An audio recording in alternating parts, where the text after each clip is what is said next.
It was a real back and forth about who would be on this mission, who wouldn't be on this mission. The Dirty Dozen obviously came to mind. Everybody has a good reason to hate everybody else. I mean, it's definitely got that, gathering together these kind of misfits. A bunch of our favorite characters, many of whom have never been on screen together, but who all find themselves at the end of the world for one reason or another. And so getting Tormund back in the picture, the Hound and Jon and Beric and Jorah, it's a fun group. The sequence had been so well conceived on a visual level by Alan and his team. To do that with hundreds of people and weather and visual effects and fire with lots of moving parts and still have that sense of artistry about it. It takes a different level of directing. 3, 2, 1.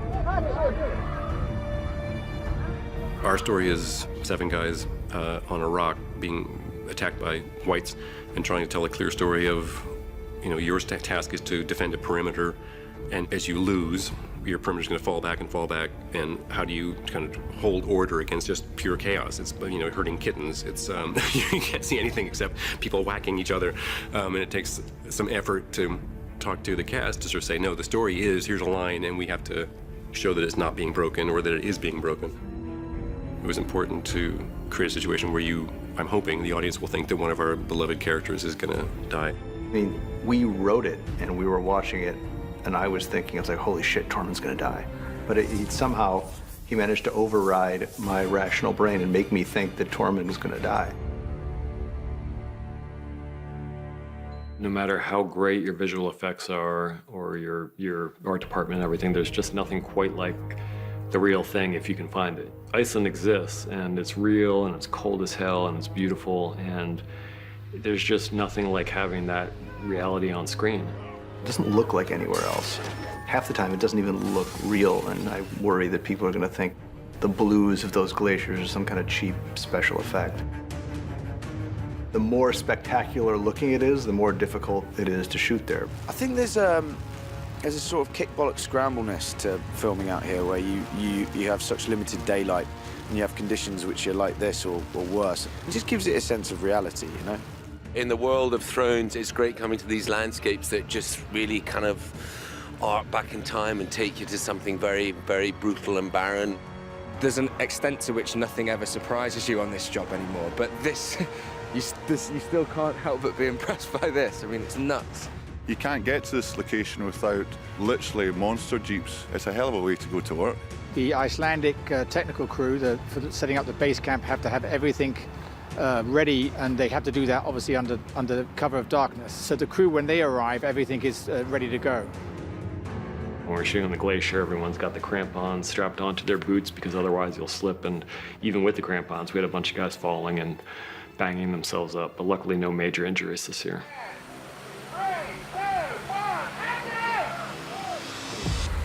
What we had to go through to get the zombie polar bear was writing the zombie polar bear into every season of the show for about 4 seasons. We thought they'd be so excited to do a zombie bear, and it's kind of like, oh my God, they're serious about doing this fucking zombie bear.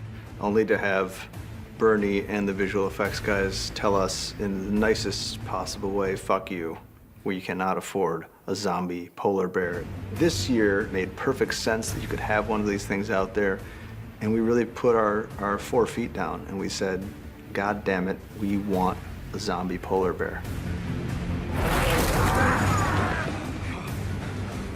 We looked at some of the beats, the way the polar bear in the previews that we got, how it spots the guy's way, how it picks someone up and shakes him around, and then we get our wires in and start rehearsing with guys using different methods to pull someone around and get the right body shapes and the right energy.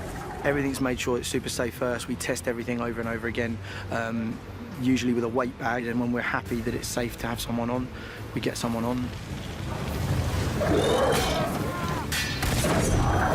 We were holding the flaming sword in the jaws of this thing, so the big guy was able to move the head around, which was something for our actor on the floor to work against. I've never really worked with this ping pong ball thing and pretend that's a bear, and I've had people going, oh, when I'll come towards you, I'm a bear. No, you're not. Your name's Toby.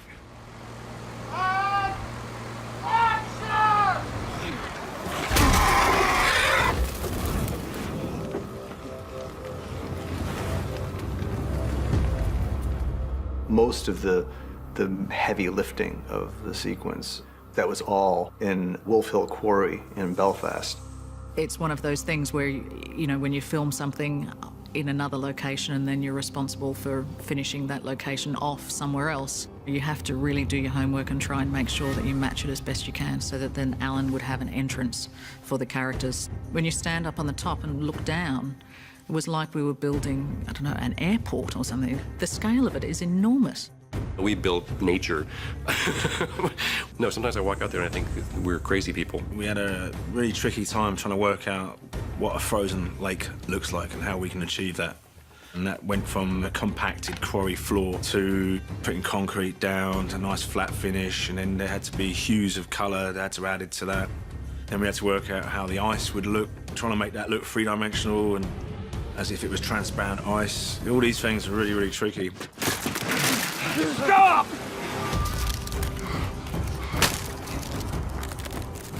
We paint the cliffs a little bit, and then we snow the cliffs a lot. 3,500 bags of snow through 6 machines with 15 guys. We're constantly redressing it and adding to it, and every day we have to scrape it off and start again the next day. And yeah, it's full on.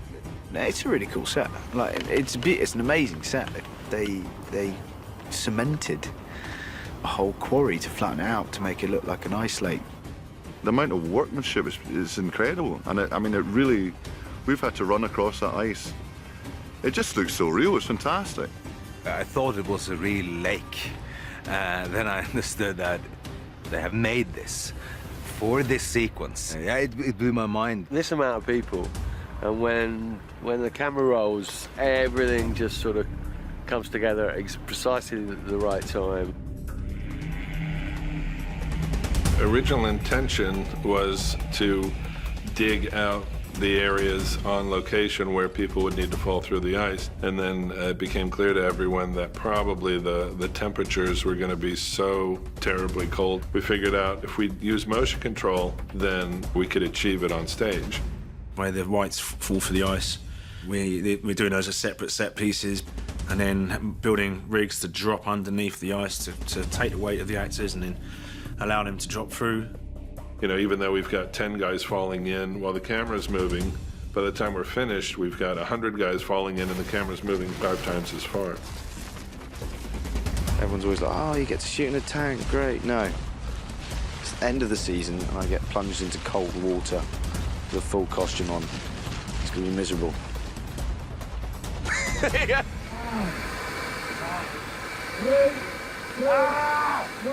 When you're in the middle of a fight, you need to have all your adrenaline on a maximum. So I had to be pumped up and ready in 5 to 10 seconds and then calm the fuck down very fast. You've got to loosen up. You've got to be ready for a fight. With a big Norwegian, and we're both looking at you. Ah! Ah! Ah! Even the extras are so into it. They're you know, ah! One of our heroes gets chased to the top of the island. The higher edge is about 11 foot from the frozen lake. Big trust thing because I'm falling into the guys. The guys are catching me off the end of the rock, opposed to where you'd normally do falls into boxes or an airbag.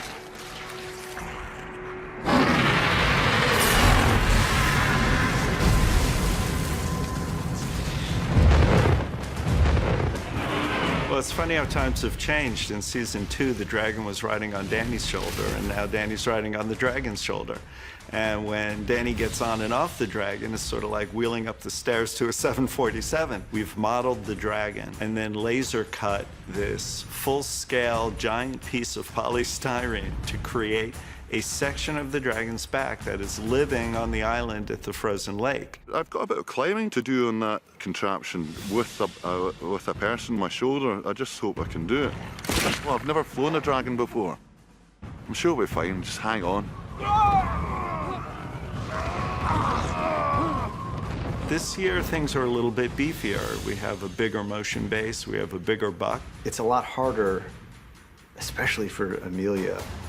It's one thing to act in a room with somebody and to draw on your considerable resources as an actor. It's another thing to have a situation that's supposed to incorporate the same level of emotion, but You're in the most artificial environment you can possibly imagine. It's the opposite of walking in costume through Iceland. You know, the harder the challenge, the more I relish it. But this really, you're like, can I just even maybe have like, you know, like a screen with like clouds or something? Like, I've never flown on a dragon. And to just harness that power, can you even imagine? The fire column slicing the ice, we wanted to make sure that it looked like a cutting torch, and it's exploding the ice, atomizing the ice immediately. So we worked with Sam's team again, and when you see it, it really is awesome.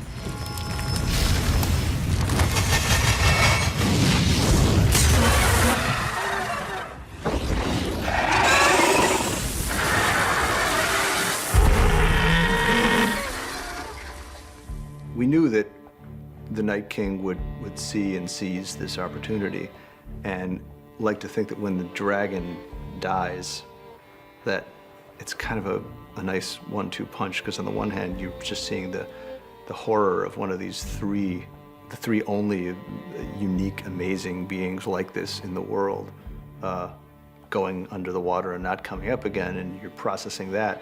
Then you're processing something that's even worse, which is when it comes back out from under the water again.